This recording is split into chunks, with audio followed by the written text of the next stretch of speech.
Des députés réclament la convocation de 3 ministres pour s'expliquer sur les finances, les îles éparses et bastouillage. La séance pour l'opposition est prévue mercredi, mais le bureau permanent freine. Le président de l'Assemblée nationale affirme que la demande n'est pas à l'ordre du jour. La sécurité qui frappe la capitale et plusieurs régions plonge la population dans l'angoisse, notamment après l'assassinat brutal de Trisha et Raissa aux 67 hectares. Une marche silencieuse a été organisée aujourd'hui pour dénoncer l'indifférence des dirigeants face à la détresse des citoyens, souvent livrés à eux-mêmes. De l'actualité internationale, en Libye, un policier a été tué lors d'une tentative d'assaut de manifestants contre le siège du gouvernement de Tripoli, ont annoncé des sources officielles sur fond de regain de tension dans la capitale libyenne.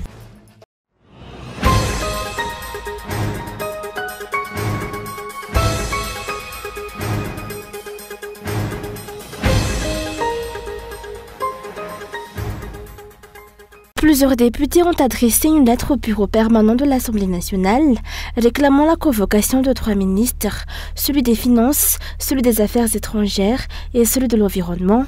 Objectif, obtenir des explications sur les difficultés financières ayant empêché l'amendement du projet de loi des finances. Ils souhaitent également aborder la question des îles éparses et l'affaire de bastouillage qui exige selon eux transparence et éclaircissement. La séance réservée à l'opposition est fixée à mercredi prochain, date à laquelle les 3 ministres devraient être confrontés aux députés de l'opposition. Cependant, à 5 jours de l'échéance, des tensions et divergences de vues opposent déjà le bureau permanent aux députés de l'opposition.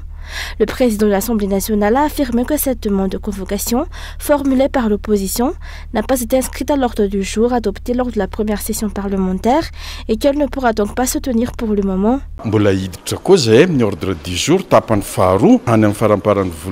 Nous aborderons la deuxième partie de l'ordre du jour vers la fin du mois, et c'est à ce moment-là que nous verrons ce qu'il en est. Pour l'instant, aucune convocation de ministre à l'Assemblée nationale n'a été émise. Il y a toujours un espace de concertation prévu pour l'opposition, mais cela ne signifie pas forcément la présence de ministres. L'opposition propose un thème, et c'est ce sujet que nous traitons. De leur côté, les députés de la coalition Firasakine assurent que leur enquête a bel et bien été déposée auprès du bureau permanent, qui reste selon eux chargé de convoquer les ministres.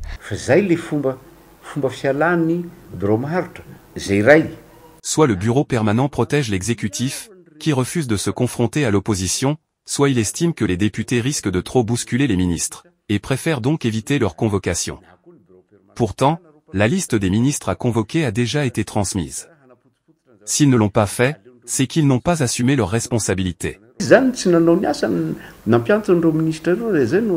La suite de cette affaire est donc attendue. Les observateurs gardent également un œil attentif sur l'initiative de motion de censure lancée par certains députés pour voir si elle aboutira. Il est utile de rappeler que la confrontation directe entre le gouvernement et les parlementaires est prévue pour le 12 et 13 juin prochain.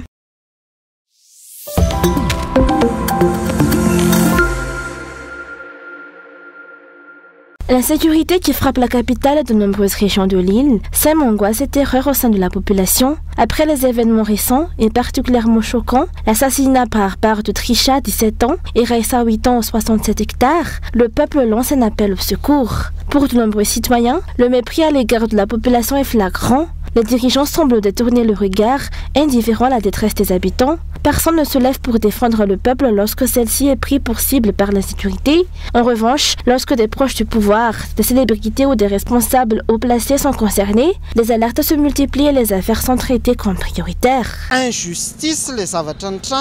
Nous appelons à la justice. Pourquoi ? Lorsqu'il s'agit d'artistes ou de grandes personnalités qui subissent des diffamations à cause de ce qu'ils font, la porte-parole du régime elle-même se lève immédiatement pour les défendre. Mais dans le cas de ces 2 enfants, Trisha et Raissa, qui, au sein du régime, s'est élevé pour condamner fermement les faits et assumer une quelconque responsabilité face à ce drame. Le maintien de l'ordre, en particulier la protection des citoyens et de leurs biens, ne semble pas figurer parmi les priorités de l'État. Face à cela, des voix s'élèvent pour interpeller le gouvernement et les autorités compétentes, les appelant à agir avec sérieux et à mettre en œuvre des solutions durables face à cette insécurité grandissante. Aux dirigeants, Monsieur le Président, Madame la Première Dame, protectrice des enfants, Faites de la sécurité une priorité. Dotez les forces de l'ordre des moyens nécessaires. Chez nous, nous ne disposons même pas des équipements pour réaliser des tests ADN, ce qui ralentit gravement les enquêtes criminelles, pas seulement dans l'affaire de Raissa et Trisha. Je vous adresse cet appel en larmes, car les Malgaches souffrent trop.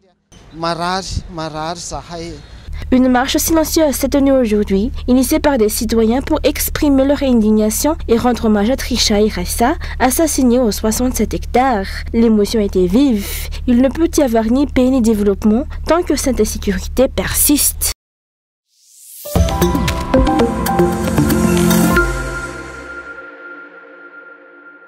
Face à la recrudescence des disparitions et des meurtres d'enfants, la majorité des parents, notamment ceux dont les enfants sont scolarisés à Tal Najiv et dans les environs, vivent dans la peur et l'angoisse. Au-delà de leurs responsabilités quotidiennes au sein du foyer, leur charge mentale s'alourdit. Ils doivent désormais redoubler de vigilance pour prévenir tout incident selon leurs témoignages.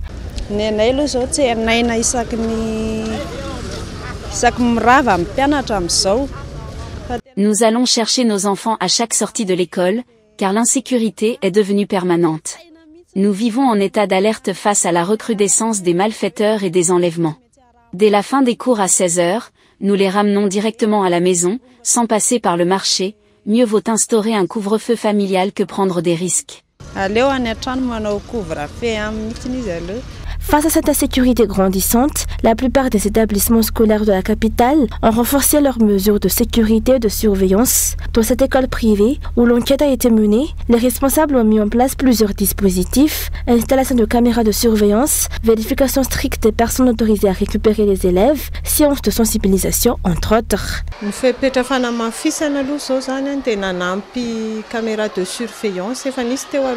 Nous avons renforcé la sécurité autour de l'école en augmentant le nombre de caméras de surveillance, à l'intérieur et aux abords de l'établissement. Tous les enfants de la maternelle au CP2 doivent être accompagnés jusqu'à la porte, et seules les personnes munies d'une carte bleue nominative sont autorisées à les récupérer. En cas de doute ou si la personne n'est pas reconnue, les parents sont immédiatement contactés. Sans carte, aucun enfant ne quitte l'école. Pour les plus grands qui rentrent seuls, nous leur rappelons de suivre leur trajet habituel sans s'attarder. Enfin, la communication avec les parents a été considérablement renforcée.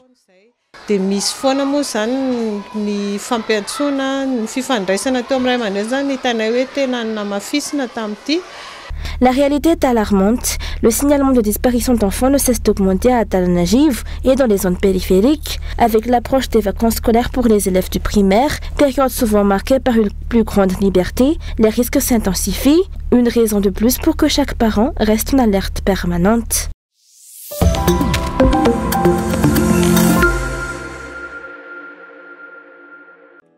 Le tout premier concert pour l'unification de la Corée s'est tenu à Madagascar. Cet événement culturel avait pour objectif de mettre en valeur l'identité coréenne, tout en lançant un appel universel à la paix, à l'unité et à la fraternité entre les nations.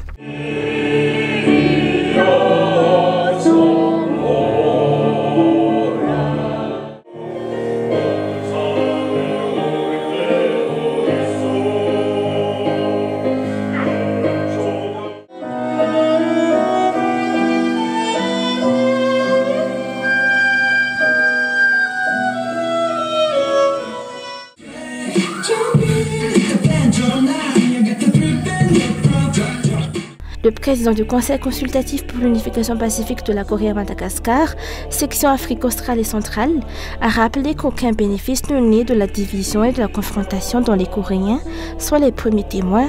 Il a souligné devant les Malgaches présents l'importance d'une nation unie et d'un peuple solidaire dans la quête de la réunification pacifique de la Corée. L'ambassadeur de la République de Corée à Madagascar a pour sa part renouvelé son appel à la solidarité du peuple malgache en faveur de cette unité. Ce conseil, fondé sur la participation citoyenne conformément à la Constitution de la République de Corée, œuvre depuis plus de 40 ans pour proposer des politiques de réunification pacifique. Il intègre activement les voix des Coréens résidant à l'étranger, donc celles de Madagascar. Le concert d'aujourd'hui est une occasion précieuse de raviver notre volonté commune pour une Corée unifiée, libre et en paix. La réunification n'est plus seulement qu'une question nationale, mais un enjeu mondial. La coopération avec le gouvernement malgache et le rôle de Bio de Madagascar sont plus importants que jamais. Des députés, le président du groupe d'amitié Corée-Madagascar, l'ambassadeur de Corée, des entrepreneurs coréens ainsi que de nombreux jeunes passionnés par la culture coréenne ont pris part à cette célébration. La réunification de la Corée, ont-ils souligné, sera recherchée et obtenue par des moyens pacifiques, la musique servant de passerelle et de vecteur d'unité dans cette lutte portée par l'art.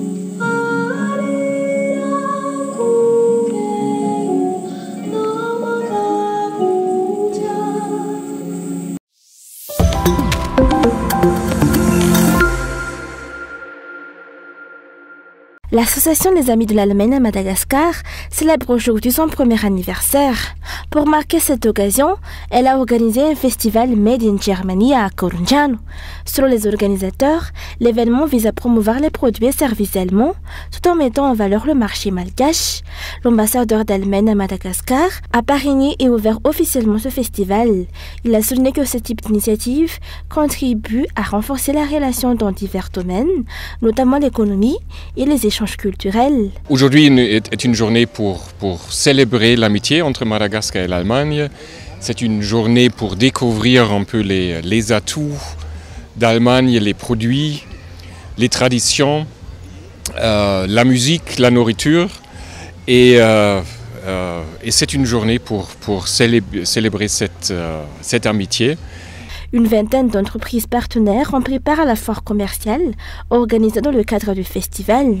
Pour rappel, les festivités avaient débuté par un tournoi de football amical les 10 et 11 mai dernier. La remise des prix aux vainqueurs est prévue aujourd'hui lors de la clôture de l'événement.